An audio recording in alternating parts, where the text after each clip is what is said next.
Hi കൂട്ടുകാരെ, എല്ലാവരും സുഖമായിട്ടിരിക്കുന്നോ? ഞാനിവിടെ എൻ്റെ അടുക്കള വൃത്തിയാക്കുക. ശരിക്കും പോകാറേ ഉണ്ട് കേട്ടോ. അടുക്കളയ്ക്കകത്ത് നമ്മൾ ഒരു പഴയ വീടായത്. ഞങ്ങൾ വാടകയ്ക്കാണ് താമസിക്കുന്ന. 14 വർഷം കൊണ്ട് ഞങ്ങൾ വാടകയ്ക്കാണ് താമസിക്കുന്നത്. നല്ല ആൾക്കാരാണ്, നല്ല സ്നേഹമുള്ള ആൾക്കാരാണ് വാടകയ്ക്ക് തന്നെ. നല്ല മനസ്സുള്ള ആൾക്കാരാണ്. അത്രയ്ക്ക് നല്ല സ്നേഹം. എന്താണെന്ന് വെച്ചാൽ 14 വർഷം കൊണ്ട് ഒരു വീട്ടിൽ തന്നെ ആരെങ്കിലും തരുമോ? ആരും തരത്തില്ല വാടകയ്ക്ക്. അവർ നല്ല സ്നേഹമുള്ള ആൾക്കാരാണ്. അതുകൊണ്ട് ഞങ്ങൾ 14 വർഷം കൊണ്ട് ഇവിടെ തന്നെ താമസിക്കുന്നത്. പണ്ടത്തെ പഴയ വീടാണ്, ഈ പച്ചക്കട്ട വാർത്ത വീടാണ്. അങ്ങനെ പഴയ വീടായതുകൊണ്ട് ഇച്ചിരി ഈ ഷീറ്റിട്ട് കൊണ്ട് പുകയൊന്നും വെളിയിലോട്ട് പോകത്തില്ല. അതുകൊണ്ട് ശരിക്കും പോകാറൊക്കെ ഉണ്ട്. പിന്നെ ഞാൻ വൃത്തിയൊക്കെ ഉള്ളതാണ് കേട്ടോ. ഞാൻ ഭയങ്കര വൃത്തിയൊക്കെ ഉള്ളതാണ്.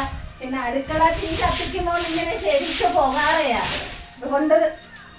അതുകൊണ്ട് ഞാൻ ഇത് അടിക്കുന്നത്. എത്ര നമ്മൾ പുകാറെ അടിച്ചാലും കാര്യമാണ്. പിന്നെ നല്ല സത്യം പറഞ്ഞാൽ നമുക്ക് ഈ ഇങ്ങനൊക്കെയുള്ള വീട് മതി. നല്ല മനസ്സുള്ള ആൾക്കാരല്ലേ. ഇതെങ്കിലും കിട്ടിയല്ലോ വാടകയ്ക്ക് താമസിക്കാൻ. ഇപ്പോഴെന്ന് വെച്ചാൽ ആരും വാടകയ്ക്ക് വീടൊന്നും കൊടുക്കത്തില്ല. അവർക്ക് നല്ല മനസ്സുള്ളതുകൊണ്ടല്ലേ ഞങ്ങളെ ഇത്രയും നാൾ ഇവിടെ നിർത്തിയത്. ഇത് ഞങ്ങളും നല്ല രീതിയിലുള്ള ആൾക്കാർ തന്നെ ആയതുകൊണ്ട് അവർക്ക് മനസ്സിലായി. അതുകൊണ്ട് ഞങ്ങൾക്ക് ഇത്രയും നാൾ ഞങ്ങൾക്ക് ഈ വീട് തന്ന്. പിന്നെന്തോ പറയാനാ, എല്ലായിടവും വൃത്തിയാക്കുന്നു, അടുക്കളയെല്ലാം വൃത്തിയാക്കുന്നു.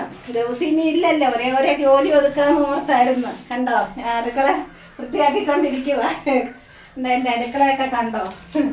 പിന്നെന്തോ പറയാനാ, പിന്നീട് ഞാൻ വീഡിയോ പിടിക്കണം. എല്ലാം കഴിഞ്ഞിട്ട് വേണം വീഡിയോ പിടിക്കേണ്ടത്. പിന്നെ കൂട്ടുകാരെ, പിന്നെ ഞാൻ ആ അടുക്കളയെല്ലാം വൃത്തിയാക്കിയിട്ട് എല്ലാം പെറുക്കി വെച്ചിട്ട് ഞാൻ ഒന്നും കൂടെ വീഡിയോ പിടിച്ചിടാൻ നിങ്ങളെ കാണിക്കാൻ കേട്ടോ. എന്നാ ശരി, എന്നാ ടാറ്റാ.